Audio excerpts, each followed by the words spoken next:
It's a little after July 4th right now, and I am going to be doing something different this year. I am going to be hunting with a trad bow. This here is a Galaxy Sage that I ordered from Lancaster Archery. And my reason for going with a trad bow this year is I've been bow hunting now for almost 29 years.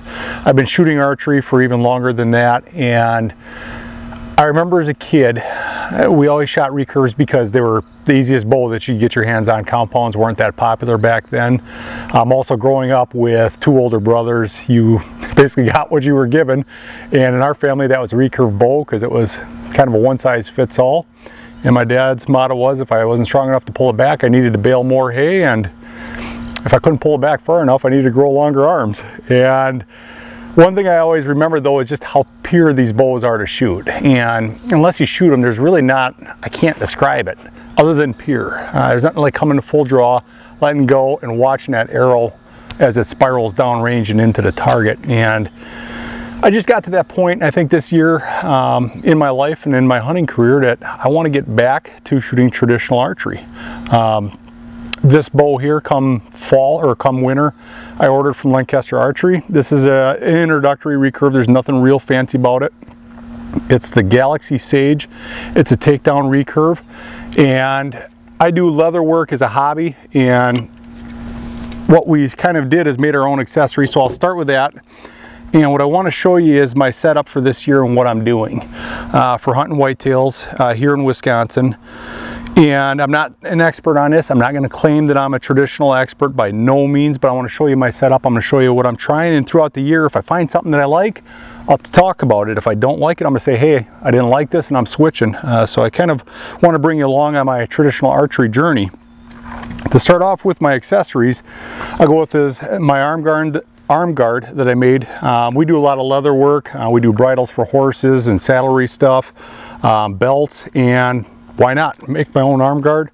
Essentially used some antler and carved a nice elk into it and stamped it, and just a nice leather arm guard that works out beautifully. I think it's kind of a cool touch, especially when it's traditional. And that's kind of what's neat, is you can kind of go in and make your own stuff, kind of fine tune your own equipment. So that's my arm guard.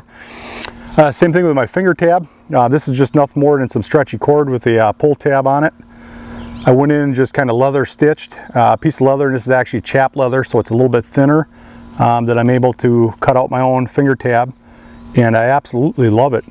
Maybe I'm a little biased because I made it, but just kind of neat to be able to make your own stuff. And then to top that off, I took an old quiver and put buckskin on it, dyed the leather, baseball stitched up the side of it, kind of stitch it down to kind of give it that traditional look, and attaches onto the side of the recurve, and just kind of, I think it's kind of a cool accent piece, cool look, and neat to be able to make your own cover like that.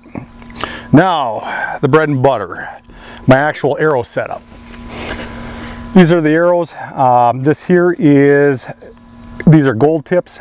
This is a 400 spine. This is their traditional series. It's designed to look like the old cedar or wooden shafts. I got them wrapped with more of a traditional wrap, and then the feather I went with, I believe these are 4-inch feathers that I put on there. Going towards the tip, I have brass inserts that I went with for more weight, and also Gold Tip makes what's called a FAC system. You could add its modular weights that you can add into here, so I added in a bunch of weight for the FOC for the front of the arrow. These are about, I want to say 550 grains. I don't know the exact amount right now, I don't remember offhand, but it's definitely a heavier arrow. And then I taped on, or actually taped off, and then used fingernail polish. I put white on the front. I'm not a what you call an instinctive shooter. I actually do aim. I aim off of this white band on the front of my arrow. I know some people want to get pure traditional. Bear with me, I'm starting out in this. I still like to be able to aim. I'm not quite there yet to be a true, what people call true traditional, or shoot instinctively, but I like that white front that I put on my arrows. So that's my arrow setup. Going to the bow itself, again, I said this is the Galaxy Sage.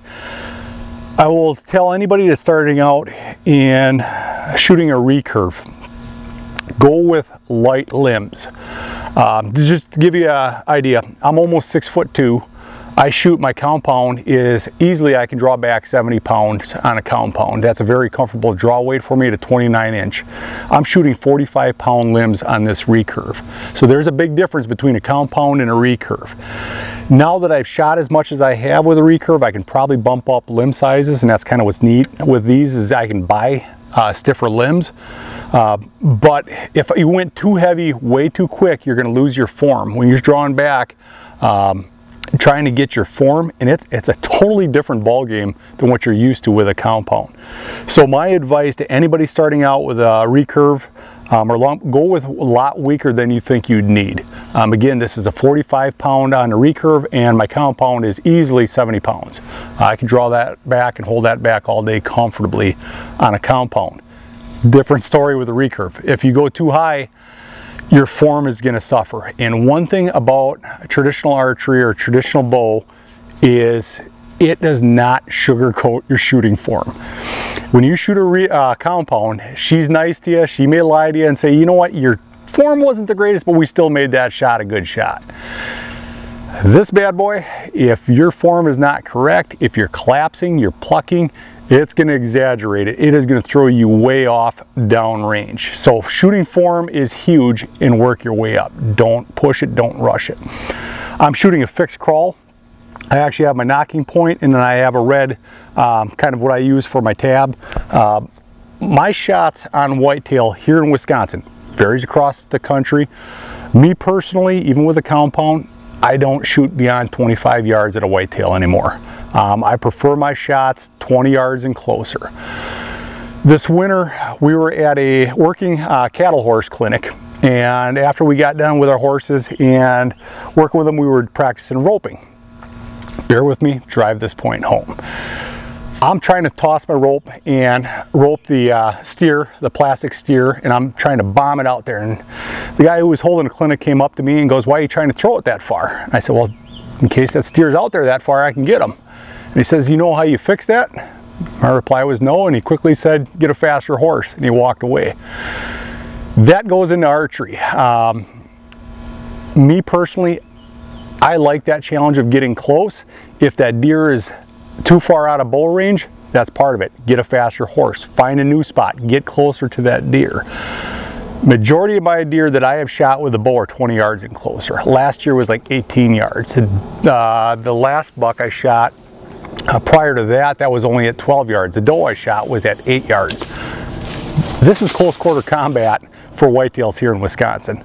So I have my fixed crawl set at 20 yards. 15 to 20 yards I can shoot. I'm very good out to 15 right now. I'm still working my way back to 20. 20 is going to be my max yardage with that. So I shoot with a fixed crawl on that, where I put my fingers next to the red button, draw back, point on. I put that point where I want to hit, and it's been hitting there. Moving up, I have a clicker. So what a clicker is that when I reach a set draw length, it lets out a click to let me know. It's also a psycho trigger. So as I come back into full draw and it hits that click, that tells me it's time to release. It gives me a consistent draw length. It also works wonders if you have target panic. If you suffer any form of target panic, this works wonders. It gets you to focus on the back half of your shot process. So when I come to full draw, I'm focusing on aiming. I get my sight on target. My mind now focuses on that back half, which is just pulling, back tension, pulling, pulling, pulling until I hear that click, and then I release. Obviously, I'm not gonna hunt with the clicker that loud. I'm gonna silence it, and I'm gonna keep a piece of tape on it. I really like this setup. I kind of want to hunt with it. I want to silence it so that I can actually just feel it through the string versus hearing that audible click. What I did with this clicker is I tied on, I got rid of the chain and cord that came with it, and I put D-loop material. From there, I go back to my string and I ran serving, and I reserved this section up here, and I did a series of 2 nail knots around my D-loop. I wrapped that around and then tied a knot of this D-loop around the bow so it kind of makes a C, and then I tie it. Again, this is not a tutorial on how to tie the clicker in, but I want to kind of give you a ballpark idea. But I tie it in so that way it pivots and spins around my bowstring.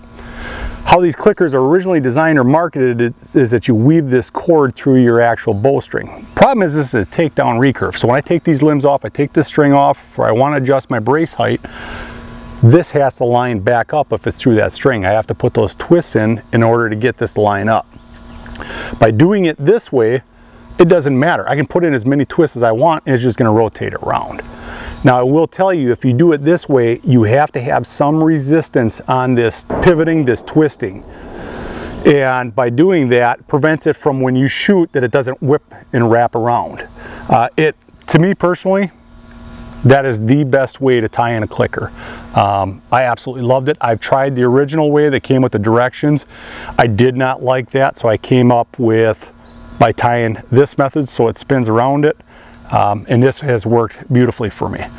So with the clicker, when I tie it in, I do a temporary knot, and I keep shooting for quite a while until I say, yep, that's where I like it. I may shorten my click, I might lengthen it a little bit until I find where I really like it.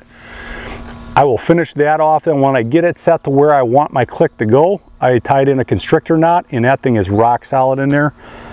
This bow here, I can throw it out of my tree if I want to, and you ain't damage it, and you sure aren't going to break a sight off on it. The only thing different I think I would have done is move my clicker up a little bit. I could have shortened this string a little bit off of it, but all in all, right now, it is a beautiful setup. It is fun to shoot, and it is addicting. I am going to warn you, if you've never tried traditional archery, it's challenging. You've got to be patient. Your form has to be spot on, and you got to start up close and work your way back, whether it be poundage on your limbs to the distance that you're shooting. But it is addicting and it is fun. So that's what we got going on this year. We're going to send some shots down range and have some fun with the old recurve, and hopefully Josh Fletcher can lay down some deer with some trad equipment this year.